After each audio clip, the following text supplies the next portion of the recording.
Улсын хурлын дарга эрхэм гишүүдээ Монгол Улсын засгийн газраас 2026 оны 6 дугаар сарын 11-ний өдөр Улсын хуралд өргөн мэдүүлсэн орон сууцны санхүүжилтийн төрөлцсөн банкны тухай болон хамт өргөн мэдүүлсэн хуулийн төслүүдийг үзэл баримтлалын хүрээнд хилцэх асуудлыг эдийн засгийн байнгын ороо 2026 оны 6 дугаар сарын 24-ний өдрийн хуралдаанаараа хилцлээ. Хууль санаачлагчдын зүгээс уг хуулийн төслийн зорилго нь өрх гэр бүлийн худалдаа авах чадварт нийцсэн өртөгтэй эрэлт хэрэгцээнд нийцсэн байр сууцаар хангах, урт хугацааны санхүүжилтийн тогтолцоог бүрдүүлэх, өрхийн төлбөрийн чадварт нийцүүлж, ипотекийн хөнгөлөлттэй зээлийн бүтээгдэхүүнийг төрөлжүүлэх, хүртээмжийг нэмэгдүүлэх зорилгоор орон сууцны санхүүжилтийн төрөлцсөн банк байгуулах, түүний бүрэн эрх удирдлага зохион байгуулалт, эрхлэх үйл ажиллагааны эрх зүйн үндсийг тодорхойлж, түүний үйл ажиллагаанд хяналт тавихтай холбогдсон харилцаа ба төрийн байгууллагын бүрэн эрх үүргийг зохицуулахад оршино гэж үзжээ.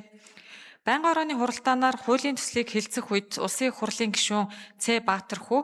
орон сууцны санхүүжилтийн төрөлцсөн банк байгуулах саналын зорилго, Монголын ипотекийн корпорациас ялгарах онцлог, эдийн засагт үзүүлэх нөлөөлөл, судалгааны талаар болон шинээр байгуулах байгууллагын бүтэц чиг үүргийг тодруулж, одоо ажиллаж байгаа Монголын ипотекийн корпорацийн тогтолцоотой харьцуулахад ямар хэрэгцээ давуу тал байгаа талаар Улсын хурлын гишүүн Г. Очирбат орон сууцны санхүүжилтийн төрөлцсөн банкнаас гаргах нийт үнэт цаасны хэмжээ болон зах зээл дээр хэдэн хувийн хүүтэй үнэт цаас гаргах талаар засгийн газар ямар үнийн дүн бүхий үнэт цаас гаргаж Монгол банкнд худалдагаар тооцоолж байгаа талаар тус асуулт асууж хариулт авсан болно.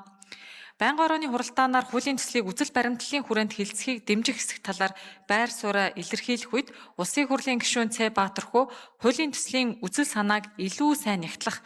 иргэдийн хүлээлтэд нийцсэн ил тод зарчмаар орон сууцнд хамрагдах дарааллыг хэрэгжүүлэх нь төрийн дунд шатанд авилга үүсэх эрсдлээс сэргийлэх ач холбогдолтой талаар үг хэлсэн болно. Орон сууцны санхүүжилтийн төрөлцсөн банкны тухай хууль болон хамт өргөн мэдүүлсэн орон сууцны санхүүжилтийн төрөлцсөн банкны тухай хуулийг дагаж мөрдөх журмын тухай, банкны тухай хуульд нэмэлт оруулах тухай, Төв банк, Монгол банкны тухай хуульд нэмэлт оруулах тухай, аж ахуй нэгжийн орлогын албан татврын тухай хуульд нэмэлт оруулах тухай, үнэт цаасны зах зээлийн тухай хуульд нэмэлт оруулах тухай хуулийн төслүүдийг үзэл баримтлалын хүрээнд хилцэх хэсэг талаар санал хураалт явуулахад эдийн засгийн байнгын хорооны хуралдаанд оролцсон гишүүдийн олонх тэмцсэн болно. Улсын хурлын эрхэм гишүүдээ орон сууцны санхүүжилтийн төрөлцсөн банкны тухай хууль болон хамт өргөн мэдүүлсэн хуулийн төслүүдийг үзэл баримтлалын хүрээнд хилцэх хэсэг тухай эдийн засгийн байнгын орооны санал дүгнэлтийг хэлцэн шийдвэрлэж өгөхийг та бүхнээс хүсье. Анхаарал тавьсанд баярлалаа.